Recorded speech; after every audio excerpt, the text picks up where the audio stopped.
Friends, how are you? कैसे हैं आप सब? स्वागत है आपका अपने ही चैनल मीडू स्टडी में। मैं हूं आपका friend Ashutosh. I am Indore से। एंड फ्रेंड्स, आप सब तो जानते ही हैं मीडू स्टडी है आपका अपना चैनल, आपका अपना एमबीए सीखने का इनिशिएटिव, जिसमें हम अलग अलग एमबीए के सब्जेक्ट्स को सीखते हैं बड़ी ही सिंपल लैंग्वेज में। हमारे फ्रेंड्स एमबीए के most of the important subjects पे ऑलरेडी वीडियोस हैं। काफ़ी अच्छा आप लोगों से फीडबैक मिलता है एंड काफ़ी अच्छा आपसे रिस्पॉन्स मिलता है नई वीडियोस को डालने का, सजेशन लाने का।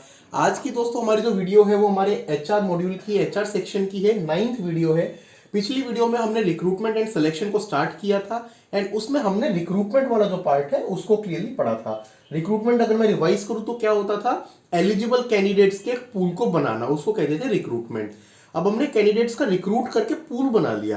अब उसमें से फाइनली हम किसी को सेलेक्ट करेंगे ना अपनी कंपनी में लेके आने के लिए, उसको बोलते हैं सिलेक्शन, और वो है हमारा आज का टॉपिक। तो आज हम सिलेक्शन के बारे में डिटेल में पढ़ेंगे, समझेंगे, दोनों में फर्क को जानेंगे, इसकी टेक्निक्स को जानेंगे, कंप्लीट इस टॉपिक को करेंगे और फिर अगली वीडियो से नेक्स्ट टॉपिक पे जाएंगे।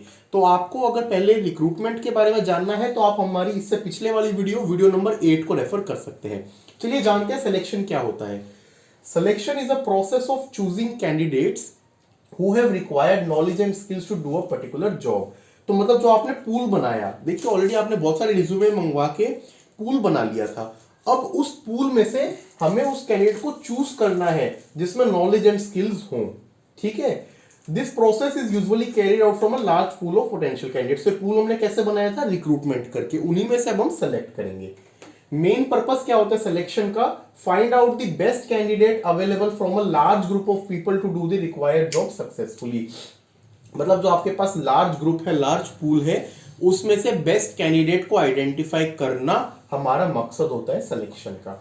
Sometimes due to negligence and lack of skills and experience of HR personnel, talented candidates are denied the opportunity to work in organization। देखिए HR वाला जो बंदा है जो इस प्रोसेस को कर रहा है, उसमें रिक्वायर्ड स्किल्स होनी चाहिए कि जॉब की स्किल्स को बंदे की कॉम्पिटेंसी से, स्किल से कैसे मैच करे। ऐसा ना हो कि उसके एक्सपीरियंस की कमी की वजह से कोई टैलेंटेड कैंडिडेट हो उसको ऑफर डिनाई हो जाए। लॉन्ग टर्म में तो फिर कंपनी के लिए नुकसान है ना वो। Thus, organization need to have capable HR personnel who can ensure the right people with the right potential। तो सिलेक्शन के लिए जो आपका HR का बंदा है, एक्सपीरियंस होना चाहिए, स्ट्रॉन्ग होना चाहिए, जिसको मालूम हो कि सिलेक्शन को कैसे करना है। तो ये थी इंट्रोडक्शन सिलेक्शन की। आगे चलते हैं और जानते हैं कि रिक्रूटमेंट एंड सिलेक्शन के बीच में फर्क क्या होता है। तो मैंने आपको दोनों की डेफिनेशन तो बता ही दी। रिक्रूटमेंट में क्या है? सर्चिंग प्रोसेस है। एम्प्लॉयज को एंकरेज करते हैं कि आप जॉब के लिए अप्लाई कीजिए, पूल को क्रिएट कर देते हैं। और सिलेक्शन में उसी पूल में से जो बेस्ट कैंडिडेट है उसको सिलेक्ट करते हैं। Second, recruitment provides a large pool from only those candidates are shortlisted by HR who skills और qualifications closely match with requirements. Selection happens after recruitment. तो किसी भी ओपनिंग के लिए पहले रिक्रूटमेंट होगा, पूल क्रिएट होगा, फिर उसमें से सिलेक्शन होगा। And the most suitable person is chosen from a large group of people provided by the recruitment process. अगला फर्क, large number of people can apply at this stage for creation of job position. भाई इसमें तो बहुत ज्यादा लोग आपके जितने अप्लाई करेंगे उसी में से आप ज्यादा से ज्यादा पूल क्रिएट करेंगे। तो इस वाले स्टेप में एंकरेज किया जाता है कि ज्यादा से ज्यादा कैंडिडेट्स अप्लाई करें और इस स्टेज में स्क्रीनिंग आउट करके उनमें से बेस्ट कैंडिडेट को सेलेक्ट किया जाता है। No contracts and terms conditions are present. Recruitment में कोई कॉन्ट्रैक्ट या टर्म कंडीशन नहीं है। क्यों? आप अप्लाई करके पूल क्रिएट कर रहे हैं ना। कोई जॉब का आपने ना ऑफर किया है ना सामने वाले ने कोई मतलब लीगल कॉन्ट्रैक्ट टाइप का इसमें कुछ नहीं होता है। Contract and terms or condition are usually present when candidate is selected. जब उस रिक्रूटेड पूल में से आप कैंडिडेट को सिलेक्ट कर लेते हैं तब उससे टर्म्स कंडीशंस के बारे में डिस्कशन होता है। एंड बहुत सारी कंपनीज में तो 2 साल 3 साल का कॉन्ट्रैक्ट भी होता है। आजकल ये प्रैक्टिस कम हो रही है बट स्टिल एग्जिस्ट करती है। स्पेशली आपके कोई टिपिकल लोकेशन से इंडस्ट्री है जैसे कि आपकी माइनिंग हो गई या बहुत सारी इंडस्ट्री, वहां पे इस चीज को भी देखा जाता है।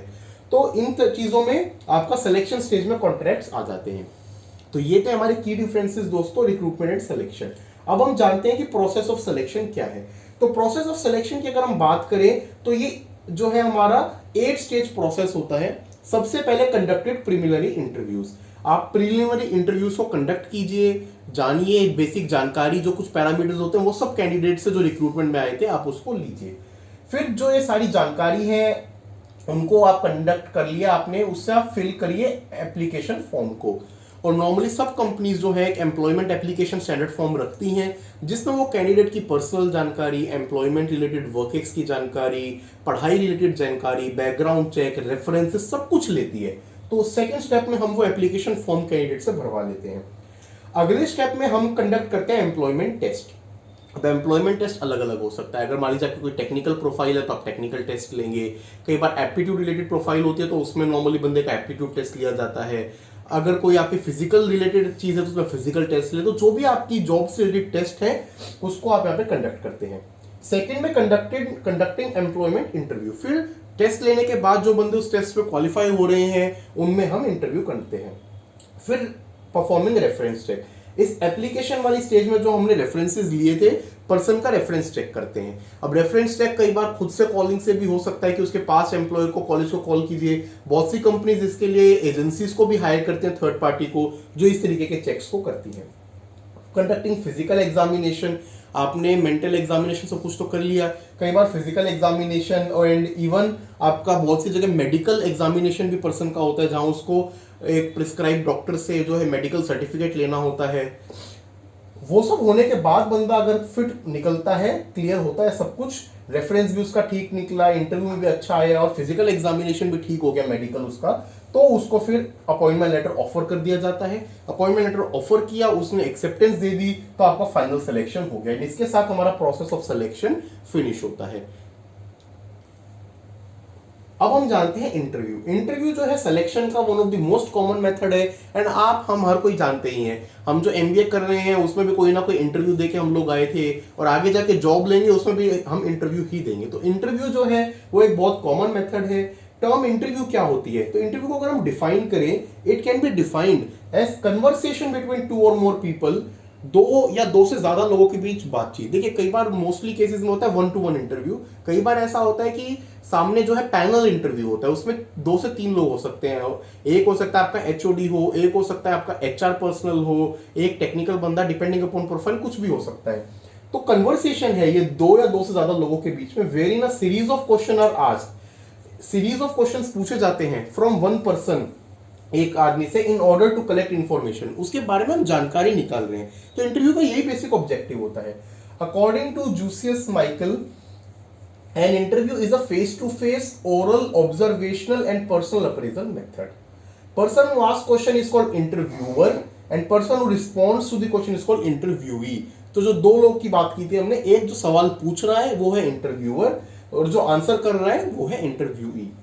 Interview is used an effective selection method as interviewer assesses the interviewee and decides whether the person is suitable to perform the job। तो इफ इफेक्टिव मेथड क्यों है? क्योंकि उसमें इंटरव्यूअर जो है वो बंदे से सवाल पूछ सकता है, उसको जिसको कहते हैं ना खंगालना, खंगाल सकता है, एक एक डिटेल पूछ सकता है एंड उसके बारे में जानकारी निकाल सकता है। तो इंटरव्यू को हम कह सकते हैं कि एक इफेक्टिव मेथड है सिलेक्शन का। आगे चलते हैं दोस्तों, इफेक्टिव इंटरव्यू के स्टेप्स क्या है? तो देखिए 2 मेजर स्टेप्स होते हैं इंटरव्यू के लिए, प्रिपेयर करना और कंडक्ट करना। मतलब ऐसा नहीं है कि आप सीधे जाके पर्सन का इंटरव्यू लेना स्टार्ट कर दीजिए, वो इफेक्टिव इंटरव्यू नहीं कहलाएगा। आपको इंटरव्यू कंडक्ट करने से पहले उसके लिए प्रिपेयर करना जरूरी है। उसके लिए प्रिपेयर करना मतलब interview must prepare for interview before actually conduct. आप जो बंदे का रिज्यूमे है उसको पढ़िए, आप कुछ की क्वेश्चंस को नोट करिए, उसकी प्रोफाइल के कुछ हाइलाइट्स को नोट करिए, आपकी जॉब से वो कैसे मैच हो रहा है या क्या कंसर्न है, ये सब चीजों को ना आप लिख के रखिए। आप डायरेक्टली कन्वर्स करेंगे तो हो सकता है कि आप आधा घंटा स्पेंड भी करें, वो फ्रूटफुल इंटरव्यू ना हो, इफेक्टिव इंटरव्यू ना हो। आपने प्रिपेयर कर लिया, उसके बाद फिर कंडक्ट कीजिए। After preparation, finally the interview is conducted. Interview needs to be conducted in peaceful environment. Peaceful environment होना चाहिए, क्लोज मीटिंग रूम हो। ऐसा नहीं हो कि आप बीच में कहीं बिठा ले बंदे को एंड आसपास सब बातें हो रही हैं जिससे वो भी डिस्ट्रैक्ट हो, आप भी डिस्ट्रैक्ट हो। वो एक प्रॉपर मेथड नहीं है इंटरव्यू को कंडक्ट करने का। Interview needs to be conducted in peaceful environment where there are no disruptions and interviewer finds the confidence to answer the questions freely. ताकि जो इंटरव्यू है उसमें कॉन्फिडेंस है, फ्रीली आंसर कर सके। अगर शोर शराबे वाले इलाके में उसको रखेंगे जहां डिस्ट्रप्शंस हैं, या इवन बहुत से बार ऐसा भी होता है कि आपको एक हेल्दी प्रैक्टिस में आप इंटरव्यू कंडक्ट करें तो आपको इवन अपना फोन भी साइलेंट कर देना चाहिए। आप मान लीजिए इंटरव्यू में क्वेश्चन पूछा आपने, सामने वाला आंसर कर रहे हैं, बीच में बार बार आपका फोन बज रहा है, आप भी डिस्ट्रैक्ट होंगे, वो भी डिस्ट्रैक्ट हो जाएगा। तो बिल्कुल पीसफुल वे में इंटरव्यू को कंडक्ट करना चाहिए। ये होता है तरीका पीसफुल इंटरव्यू को, इफेक्टिव इंटरव्यू को कंडक्ट करने का। अब हम बात करते हैं सिलेक्शन इन इंडिया, मतलब इंडिया में कॉमन सिलेक्शन की प्रैक्टिसेस क्या है। तो selection practices spread across various sectors in India, for example IT, judicial, oil and gas, manufacturing, health care, engineering, मतलब अलग अलग सेक्टर्स में ना अलग अलग प्रैक्टिसेस होती हैं इंडिया में। In the IT sector many IT companies use structured interviews and reference check in the selection process. तो अगर हम बात करें आईटी सेक्टर में, तो उसमें आईटी कंपनीज का स्ट्रक्चर्ड इंटरव्यू होता है, एंड कई आईटी कंपनीज में तो even up to 5 round 7 round उनके मैंडेटरी हैं, लेवल चलते ही हैं, एंड रेफरेंस चेक उनके में होता है। इंडियन ऑयल, अब जैसे एक एग्जांपल ले, top public sector oil and gas corporation uses application blanks, resumes, mental ability test, work sample, personality test, अब इतना सब कुछ यूज करती है। Various personality test and structured interview are used as a part of selection practice by Indian manufacturing company. तो बहुत सी जो Indian manufacturing company है वो आपके पर्सनैलिटी टेस्ट और स्ट्रक्चर्ड इंटरव्यूज को यूज करती है। Structured interviews are used by Indian companies in other sector like healthcare, engineering, hospitality, education, etc. तो नॉर्मली स्ट्रक्चर्ड इंटरव्यू जो है वो काफी कंपनीज आपकी अलग अलग सेक्टर्स के अक्रॉस में लेती हैं। अब सिलेक्शन फ्रॉम ग्लोबल पर्सपेक्टिव, हमने इंडियन पर्सपेक्टिव की बात की, अब ग्लोबल देखते हैं। Most of the organisations around the world use processes of selection which are not much different from each other. Global organizations face some major challenges during the selection of potential candidate. One such major problem is cultural variation across nation. तो आप देखिए selection process आप एक जैसा अगर रखेंगे, but बहुत से देशों में आप बिल्कुल मतलब American, European, Asian, African culture को आप कंपेयर ही नहीं कर सकते। फिर उसमें भी आपके depending upon religion, Muslim country हैं या कौन सी कंट्रीज हैं, क्रिश्चियन कंट्रीज हैं, कुछ ना कुछ कल्चर के फर्क आते हैं। तो आपको ये एक पोटेंशियल प्रॉब्लम है जो फेस होता है, तो आपको प्रैक्टिस उस हिसाब से आपकी डिफाइन करनी पड़ती है कि कितना पार्ट ऑफ सिलेक्शन आप यूनिफॉर्म रख सकते हैं, किसको आपको मॉडिफाई करने की जरूरत है। Working pattern, lifestyle and overall environment are also quite different in America, Europe, Australia etcetera. Each country has their selection styles. तो इसीलिए कल्चरल वेरिएशंस की वजह से हर कंट्री का सिलेक्शन स्टाइल भी अलग होता है। Moreover, some countries prioritize certain selection trends while other countries take alternative routes. तो ये हमारा ग्लोबल पर्सपेक्टिव था सिलेक्शन को लेके। अब सिलेक्शन में दोस्तों एक और जो आजकल मेथड यूज होता है एंड स्पेशली आपके कुछ पोजीशंस के लिए यूज होता है वो होता है आउटसोर्सिंग। आउटसोर्सिंग क्या होता है? Outsourcing has enabled business enterprises to acquire all type of physical and intellectual resources from around the world to carry out their operations. तो कुछ काम जो आपका स्पेशली कोर काम नहीं है उसको हम लोग कंपनीज क्या करती है, आउटसोर्स कर देती हैं, एक स्पेशलाइज्ड वेंडर को दे देते हैं। मान लीजिए आप मैन्युफैक्चरिंग में, तो आईटी आपका कोर नहीं है, तो आप आईटी वाले काम को आउटसोर्स कर सकते हैं, ठीक है, ताकि वो जो कंपनीज उसमें स्पेशलाइज्ड हैं वो उसको करें। तो जैसे आपका आईटी वर्क हो गया, कंसल्टिंग वर्क हो गया, ये कुछ ऐसे काम है जिनको टिपिकली आपका आउटसोर्स किया जाता है। आउटसोर्सिंग में आपकी 4 स्टेजेस होती हैं, उनके बारे में बात करते हैं। सबसे पहले स्ट्रैटेजिक थिंकिंग, आप सोचिए कि क्या आपको रिक्वायरमेंट है आउटसोर्सिंग की, किस लेवल की आउटसोर्सिंग कर सकते हैं, कैसे नहीं कर सकते हैं। इवैल्यूएशन एंड सिलेक्शन, उसको इवैल्यूएट कीजिए, आपने उसको इवैल्यूएट कर लिया, उसको इवैल्यूएट करने के बाद जो है सिलेक्शन करिए उसको लेके। कॉन्ट्रैक्ट को डेवलप कीजिए, एक इफेक्टिव कॉन्ट्रैक्ट को डेवलप करना भी बहुत जरूरी हो जाता है। देखिए कॉन्ट्रैक्ट डेवलप करना किस लिए जरूरी है, उस कॉन्ट्रैक्ट में आप टर्म्स एंड कंडीशंस लिखिए कि उस आउटसोर्सिंग से क्या करवाना है, क्या नहीं करवाना, क्या टर्म्स कंडीशन रहेंगी, क्या रिन्यूअल है, क्या चार्जेस है। और जितना डिटेल्ड कॉन्ट्रैक्ट आप बनाएंगे उतना आगे के लिए ईजी होगा, आपके लिए भी और उनके लिए भी। अब कॉन्ट्रैक्ट में आप लूप होल छोड़ सकते हैं तो कल को उससे डिस्क्रिपेंसी आ सकती है। आउटसोर्सिंग, मैनेजमेंट एंड गवर्नेंस, उसके बाद आपने कॉन्ट्रैक्ट डेवलप कर दिया, फिर मैनेजमेंट एंड गवर्नेंस को आउटसोर्स कर दिया, इसके साथ हमारा आउटसोर्सिंग कंप्लीट होता है।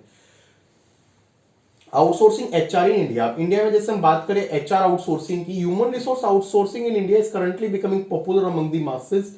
Big to small scale firms are getting into the recent trend. Foreign MNCs outsource their HR activities in India, मतलब फॉरेन कंपनीज नॉर्मली एचआर का काम जो है वो आउटसोर्स करती है इंडिया में। किस रीजन की वजह से? Due to easy availability of worker easily available है, कॉस्ट कम है, टॉप क्वालिटी सर्विस मिलती है, गुड फैसिलिटीज है, हाई क्लास प्रोसेसेस है, और ये सब रीजंस की वजह से इसको आउटसोर्स किया जाता है। तो दोस्तों इसी के साथ हमारा सिलेक्शन, आउटसोर्सिंग और ये वाला कॉन्सेप्ट फिनिश होता है, एंड हमारा जो यूनिट था रिक्रूटमेंट एंड सिलेक्शन वो भी फिनिश होता है। आप वीडियो नंबर 8 में रिक्रूटमेंट के बारे में जान सकते हैं, एंड सिलेक्शन एंड आउटसोर्सिंग हमारी आज की वीडियो में देख सकते हैं और इस यूनिट को समझ सकते हैं। अपनी अगली वीडियो में दोस्तों हम अगला टॉपिक करेंगे इंडक्शन एंड ओरिएंटेशन। तो देखिए एचआर वाला जो हमारा वीडियो स्टडी एक जर्नी के तरीके से चल रही है। आपने रिक्रूटमेंट करके पूल क्रिएट किया, सेलेक्ट करके बंदे को आप ऑर्गेनाइजेशन में ले आए। अब नया पर्सन आया है तो उसकी इंडक्शन एंड ओरिएंटेशन करेंगे। इसको समझते हैं अपनी अगली वीडियो में। आपको हमारा कंटेंट कैसा लग रहा है दोस्तों, प्लीज हमें बताइएगा।